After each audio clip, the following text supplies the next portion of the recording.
Hey guys, what's up? It's BigJackFilms here, and welcome to another audio commentary. I'm doing a lot of these lately, so I figured I'd give a discussion on what went through probably one of my favorite episodes to produce, which is the King Kong video games episode. I guess the first thing to mention is the background and where we're shooting this episode. It's not in my room.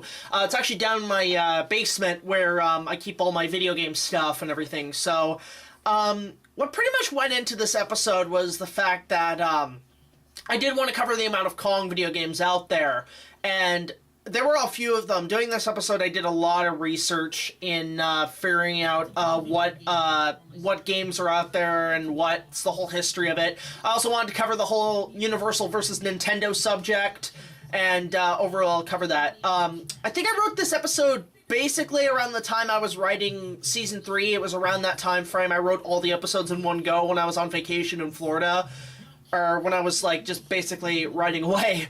So, yeah, there's a couple of video games in this with Kong.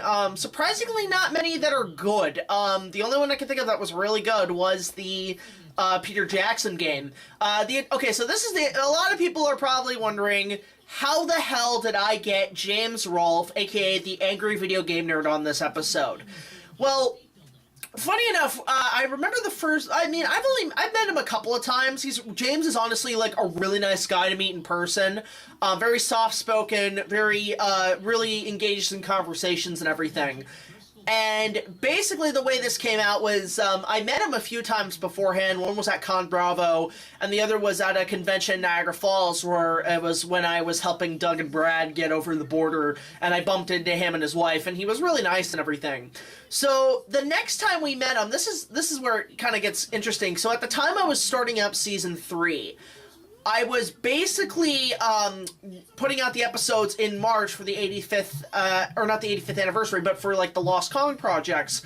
And at the time, and it was before Kong Skull Island came out, so by that time I had gotten, right when I was about to launch all the episodes once a week, I had basically gone through, like, I had basically gotten a message from Twitter saying that James was putting out his Kong-a-thon at the same time, and I was like, oh no, because, like, we were both going to put our content out at the same time, and it was basically kind of like, unintentional competition on who was going to get, like, all the scores for Kong stuff. So, basically, I put mine out once a day rather than once a week, and let James do his thing, and then, after I did that first wave, I got a comment from James on Cinemasker saying, hey, you know, we really like your stuff, man, and you were really great, and you were a real good kind of source of reference for helping us out with doing our Kong-a-thon. So the fact that I'm able to unintentionally help James in that sense is a real pleasure for me. I'm really grateful he was able to look at my content and actually enjoy my work. And funny enough, he says he's a fan, which is pretty cool, to get his kind of blessing on that. So I knew he was, there was a convention he was at in Buffalo, U.S., that me and Josh decided to go to just to go see him, and I wanted to hand him a copy of my Kong remake because he did an audio cameo as the announcer in that film. So we went ahead and met him, and that's why I did my convention adventure as well, and I said, you know, hey James, how's it going? He actually recognized me immediately. He's like, oh shit, you're the King Kong guy. So we probably talked for a good half hour, 45 minutes about things, and at the end of the con, I said, do you want to maybe do a cameo in this episode where I'm reviewing the video games? And he says, yeah, sure. And at the time, I was asking him, are you planning to do anything on that? And he said, no, there's not enough shitty King Kong games. So we did a couple of takes of that one little cameo, and the rest is history. Although, to be fair, when I did do that cameo, I had, basically, there were 5 takes, and around the 4 takes out of the 5, I could not hold in my laughter, because when James gets in the nerd mood, he is unintentionally hilarious. Like, when he says, sucks monkey fuck, every time I couldn't hold it in because it was so goddamn funny.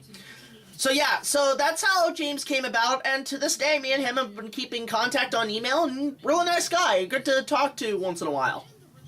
So yeah, I did eventually want to discuss the whole 1980s debacle of Universal versus Nintendo on Donkey Kong, so that was something I wanted to get into, especially with the history of Universal and The Legend of King Kong that they produced and finally got the rights to.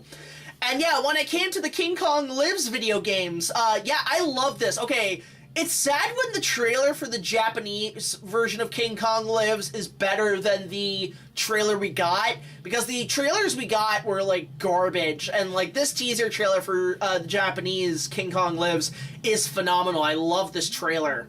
And I love it's like, King Kong 2! Sounds great. Like, I would go see that. And if there is a Japanese dub of Kong 76 and King Kong Lives, I would love to watch those, because it'd be like watching an anime. But yeah, the Famicom games were interesting because I had only discovered them through the internet.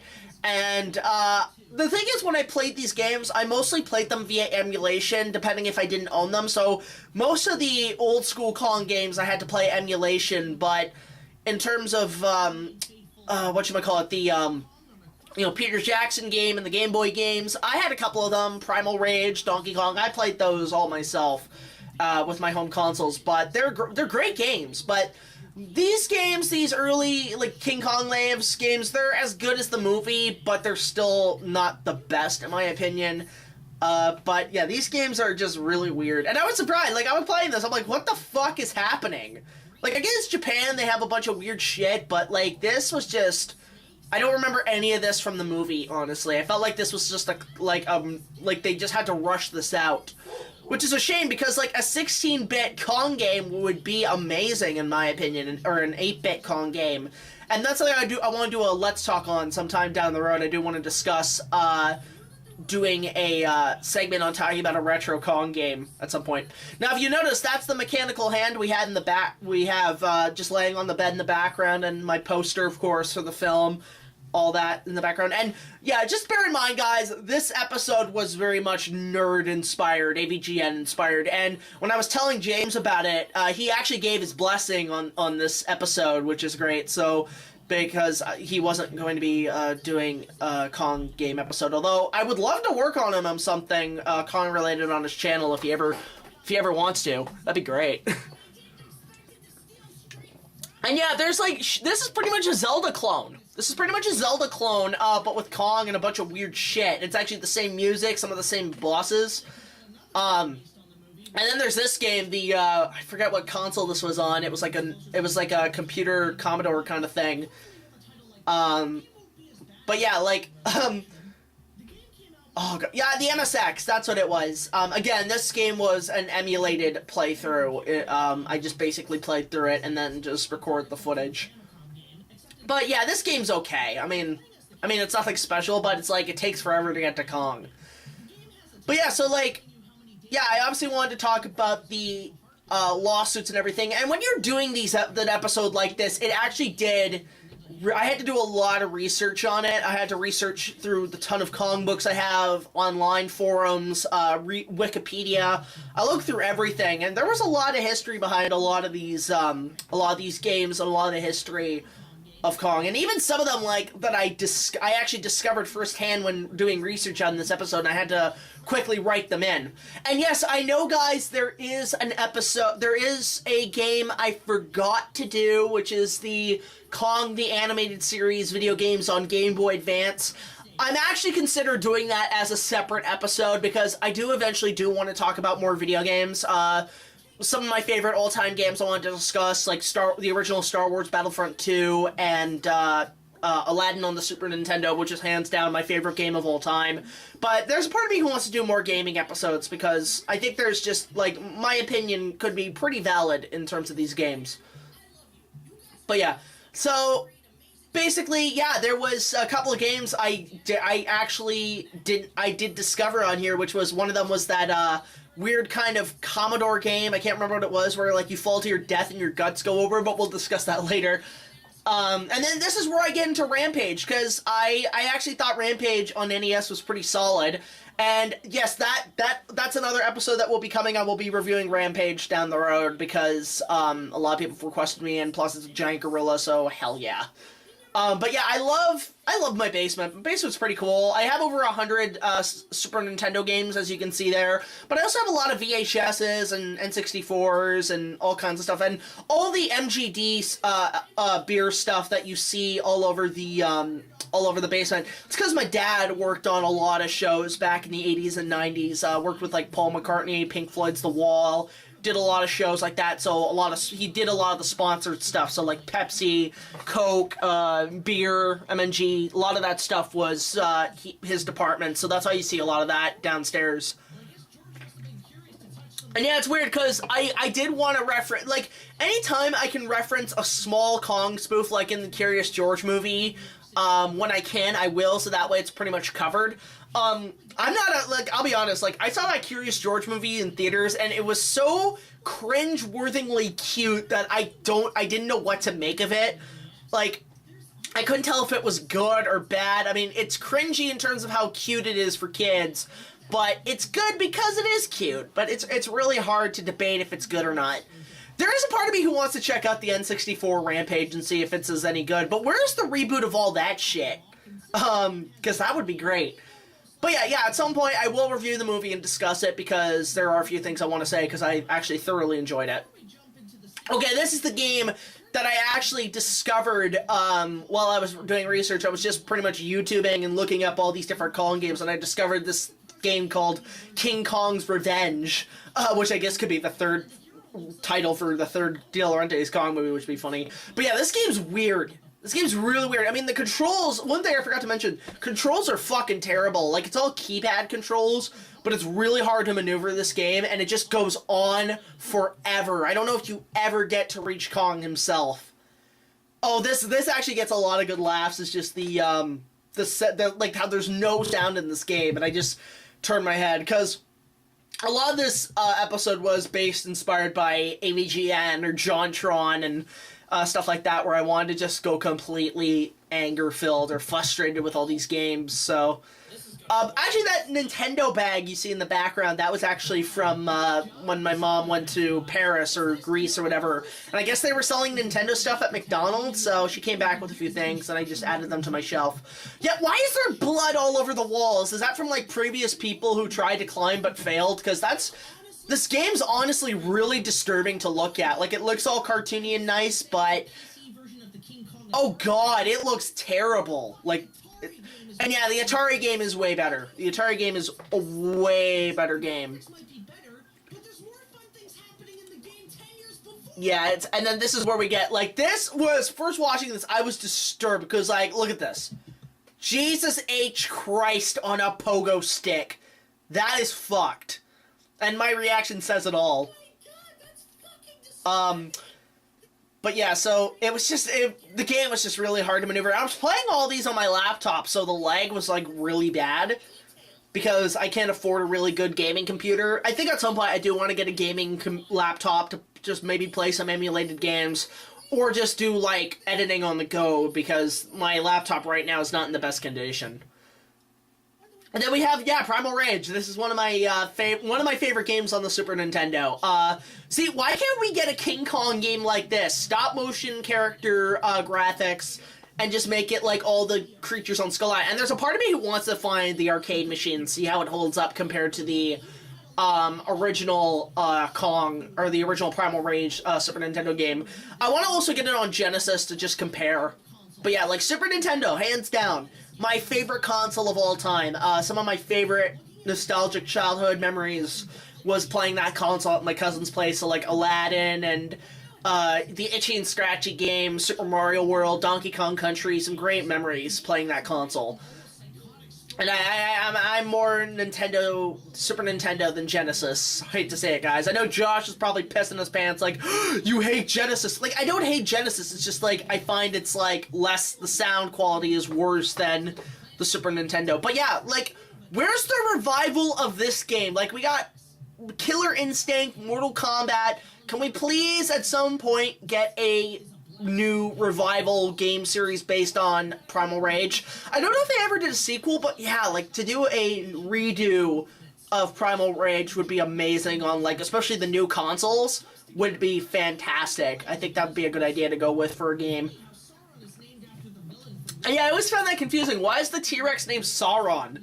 Because now I think, like, oh, it's Lord of the Rings, or something. But it's weird the continuity of this franchise, because, like, apparently, like, I guess dinosaurs come back, and then everything goes to shit, and it's, like, post-apocalyptic almost, I guess.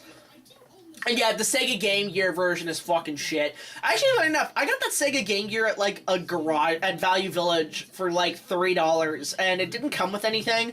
But thankfully I had a few extra cords that actually managed to power it up. I never put batteries in it. I just play it through the plug.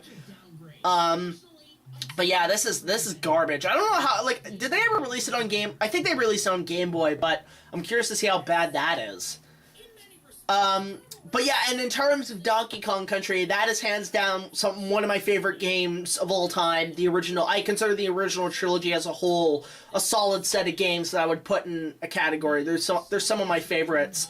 I remember playing mostly Donkey Kong Country 1 and Donkey Kong Country 3, and I like 3 just for how cartoony and hilarious it is. I haven't really played much of Donkey Kong Country 2, although I have played it. I find it the weaker entry in the trilogy. But all the other games I haven't played yet, so I haven't played Donkey Kong 64 or anything else, but yeah. I will admit, yeah, Donkey Kong is... Oh, this show is terrible. This show is terrible. I think it was a Canadian produced, or, like, so it's... I apologize to all Canadian entertainers out there that we created the Donkey Kong Country television series, because that is a garbage show. But yeah, I just had to find a bunch of images of, all the different Donkey Kong games, because there's a fuck ton out there. But yeah, like, original Donkey Kong Country trilogy, I just love the music, the graphics, it's spectacular. Great set of games. But yeah, like, I think, yeah, there's a part of me who wants to play Donkey Kong 64 and a few others just to see how those hold up, but these are my kind of games, honestly. Just simple side-scrollers that you just go through the levels. I mean, today's games, like, I don't even own a Xbox One, per se, because, like, all the, what is it, DSL or whatever it's called, the little extra stuff, or, like, you're pretty much, because nowadays it's like, what, like, you're paying, like, between $500 to $900 a console, and then you're paying $100 for only half a game, which is fucking ridiculous. Like, I miss the days where you could get the full game with when you buy it, a permanent copy. So for me, it's like, I don't think I'll ever get into the new gaming systems just because of the amount of different stuff that you have to pretty much only pay half the game and pay the other half later, which is ridiculous. I love this. I've always loved that with I think Baby Kong's his name, I can't remember, but I just love it whenever you die in the game, go, ah! So, like, it's not, I mean, it's frustrating when you die in these games, but at the same time, I do like how DK3 actually makes it funny when you die, so at least, like, you're not as frustrated and you can actually have a giggle when that happens. Actually, I would love to see James and Mike tackle DK3. That'd be hilarious. But yeah, so they're just, if you can get the trilogy, definitely do. They're a great set of games. I believe it's on the SNES Mini, so if you can, definitely grab those. They're fantastic games. Oh god, yeah, okay, so this was discovered by accident because, I was ravaging through, YouTube and I discovered Super King Kong 99, and I basically, I played it through an emulation, and it was crap. And yes, I did have to fake having it on the Genesis, so I just had an old cartridge that I just put backwards, but, yeah, I played this emulation. This is terrible. This was fucking garbage to play. Like, it like, really hurt me. Like, this is why, yeah, this is also why I find the Super Nintendo better than the Genesis. It's faster and it's easier to play. Sega just, really is just too, it's not fast enough, I'll say. I mean, I'll give it credit that Genesis was the first 16-bit console, but Super Nintendo overall beat that shit to a pulp. And yeah, like, I actually was surprised how many people enjoyed this episode, and especially the gags, because even though they're just pure nerd moments, I did actually try to come up with some pretty funny moments in this episode, like, especially this with the gorilla farting. And yeah, I literally found a footage. That is a legit gorilla farting in the jungle, because gorillas are known to have really bad gas bowel movements, and there's a couple of videos out there, you'll find them like farting and everything super loud. Now, this was discovered also by accident, because sometimes what I like to do is to look up different Kong videos that are kind of unknown on YouTube. I'll actually type in King Kong in Japanese writing, and then, like, I'll find a couple of Japanese-based King Kong YouTube videos, and this one, I was like, oh my god, what is this game? And doing the research, it was a Pachinko machine, and I'm like, well, if this was just, like, a simple, like something on, like, the Sega Saturn, I would definitely get this game and make it, and if it was like an actual playthrough game. Like, this is the kind of Kong game I would love to see on like a old school console, because it looks so faithful to the movie, and the graphics look fantastic. Now, again, these were emulated games, and these are not, I did not put that much money, as you can see in there, 12,000. I just, like, played it through a free emulation, because I don't like gambling games online, because I find them a real scam, to be honest, but I do appreciate how, like, there are some efforts in terms of, like, sort of, like, gambling games, how they can make the graphics look good and stuff, but stuff like this is really dumb. Like, these kind of, like, gambling games they're just not that good. Casino games is more to put it. And then we get to this game, the Peter Jackson's Kong game. I actually thoroughly enjoyed playing this. There's a part of me who wants to do, like, a Let's Play on this and, like, record the footage and play it all the way through, because I think it would make a good set of videos for my channel. Because at some point I do want to talk about Let's Plays.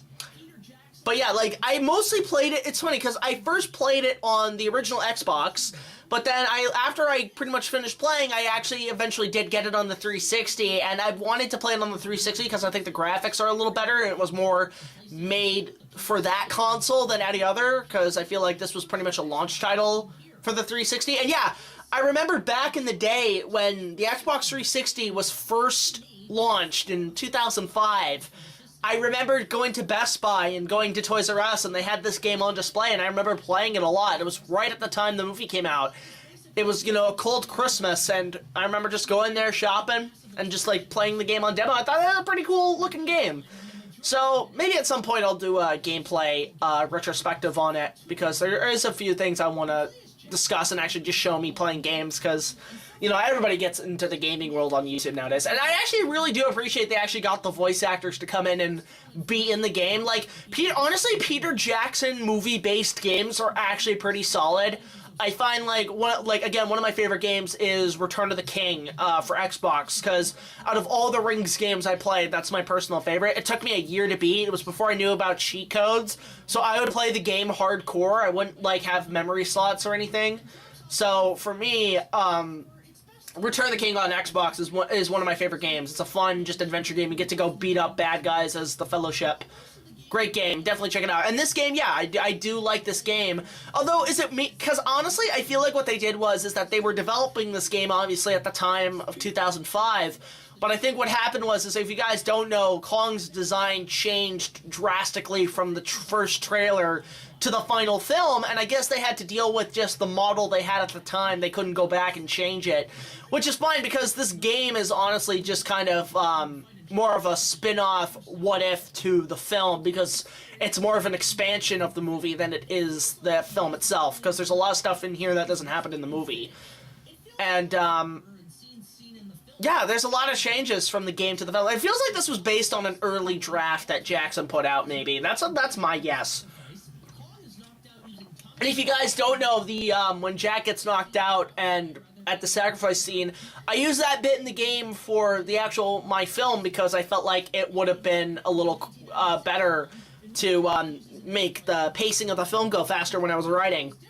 And I do like how they add that as a bonus, you're on the plane trying to throw them off your aim when you're trying to, like, stop Kong from getting shot down, because that's based on the 96 draft.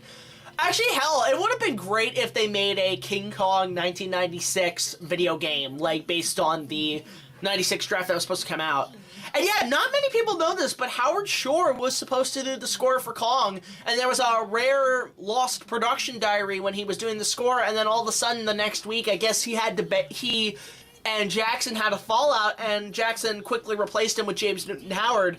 And it's funny because, like, a lot of the time for James Newton Howard, who's one of my favorite composers, he is always called in at the 11th hour. The same happened with Waterworld. He rushed that score out pretty damn quickly. And here it was about the same thing. He just came in at the 11th hour and put together a pretty solid score. And yeah, this is the point out, yeah, they're totally different creatures if you think about it. So yeah, so James Newton Howard is definitely one of my favorite composers out there. And yeah, that's my only complaint about this game. This game is really hard to play. It is really difficult to maneuver and control, especially these parts. I hate the T-Rex levels because they're just, you can't get up, you can't beat them quick enough. It's ridiculous.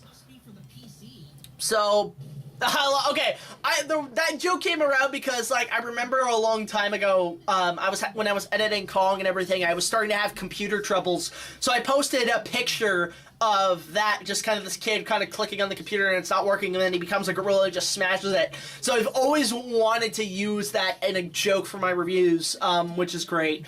And you know what, honestly, this game here on the game, like, the Kong game on the Game Boy is actually a little kind of unappreciated gem. I find it is the closest thing to a Super Nintendo Kong game we can get, although I would love to see somebody do a customized game of Kong on Super Nintendo, because I would play the shit out of that. But yeah, it takes a lot of, mostly dialogue from the original and just kind of comes, it's kind of its own game, essentially, which is pretty cool. And yeah, like, when I was a kid playing Game Boy Advance, I had, like, the one that was just the full, like, the little screen with no light. And it wasn't until later, till once pretty much the Game Boy Advance came out of commission, that I did finally get a Game Boy Advance SP with the light-up screen, which works a lot better. I know there's something where, like, you can play Game Boy Advance games on the GameCube. I just don't know how to do that. If you guys can let me know in the comments below, how do I connect my Game Boy games with the GameCube? Because I would love to play them on a bigger screen. I think it'd be easier to play. And yeah, I mean, the Kong levels are pretty hard to play, but most of the time it's just mostly just kind of when you're fighting. But it's more better when you're like the human characters. I find it's a better game, and it's pretty much like Zelda. It's pretty much an overhead view and stuff. And I can understand. Well, okay, this was cheap. That was a pretty bad level, I find, because, like, you could have done better with that level of him on the Empire State Building. Oh, yeah, okay, and this is another thing, because not many people bring up mobile games as a review, but I wanted to be the first one to discuss kind of the flip phone games, because, especially the Kong games, because I remember these a lot, the flip phone games back in the day, and they were pretty garbage, in my opinion. They were pretty bad, because they were just simple games for mobile phones, like flip phones and shit, and they weren't easy to control, honestly. So, but yeah, so there was this, and then there was the DS game, the Nintendo DS game, which was that's probably one of the worst games in general I've ever played, because it's just so hard to maneuver, and it was even harder because, like, when I played it on the DS, I didn't have a pen, and I think that was one of the things you needed to maneuver around. It's a garbage game. It's terrible. So that's where I pretty much drew the line. I knew I had to end it with the worst game. So, like, it's sad when the mobile game is actually a better game than the DS game. It's pretty god-awful. And yeah, that was a clip off YouTube. There actually was a Tiger-based kind of, like, little arcade version of Donkey Kong, but it was labeled King Kong in certain countries. So yeah, the DS game is one of the worst. And the way the ending came about for that, the way it came out, because I knew I wanted to do an AVGN-style game destruction bit, so I figured I'd think about how he would do it, and one of the things I thought of is, what if I just took the game and destroyed it, but not only do I destroy it, I rip it apart like the T-Rex in the original, where he rips the jaws open, but instead it's the game itself. So I basically, what I did was, I asked Bradley if I could have a spare DS case, and then I just printed off the copy, like the cover and the manual and everything, off my copy of the DS game, printed it, and then put it over it, and then just, like, on that time, ripped it apart, but at the same time I added, like, fake blood and stuff to the case, and that case was pretty much done after that. It was pretty much done after that. And what we had to do is we had to do it on the floor, so what I did was I put saran wrap on the bottom of the floor so that there wouldn't be any blood stains afterwards. Oh, I love this bit, because it is just a freak of nature, and I just took a background from Alien Resurrection and just immediately cut to Ripley just burning it alive. Yeah, it's a terrible fucking game. Terrible movie, by the way, Alien Resurrection. And one of the things I love doing in these episodes now is trying to use clips from the film to describe how I'm feeling. But yeah, like, this is a terrible game. So, like, I ripped it apart, and one of the things I did was, I wasn't intentional at the time, but I did want to just do it where he eats the tongue and just, like, spits it out, but in that part I thought, I'll just swallow it. So at the 11th hour of editing it, when I was writing the Kong King the Apes episode, I actually came up with the idea, well, what if it's the DS cartridge that causes me to turn into a were-Kong by the powers of the Dark Lord? Because I was building that up over 2017. And yeah, I basically, just, had it where I swallow the cartridge, and that was the key to making it happen. And, that was just kind of thrown at the last minute when I was writing the King of the Apes episode afterwards. And yeah, they just used music from Disney's Dinosaur. They're literally that cheap. And I don't know how they even I guarantee they probably stole the music rights, because, like, yeah, I probably have to pay Disney royalties for that, and you know what, there's a part of me at some point who wants to review Disney's Dinosaur, because I think because at some point I am going to start maybe reviewing some Disney movies, so maybe that will definitely be on my list for sure, because I actually really like that movie. Just to go back to that, I thought was great. So yeah, this kind of stuff here with the titles was very JonTron inspired. But yeah, I actually literally just went full anchor mode, and it was fun. I was just basically recreating the bit where he fights the T-Rex. I love how they play. So, like, people think I actually did swallow the cartridge. The answer is no. I just made it, angled it right where I would put it in I actually did put the cartridge in my mouth, and then just hit it under my tongue, and then just spit it out after that take. But yeah, that's just, I love that. That's fantastic. Just ripping the damn thing open was just, fantastic. Because, yeah, that game just sucks. And just playing with it afterwards, I just wanted to recreate Kong as a whole. It was great. And, yeah, it's just really fun recreating the stuff.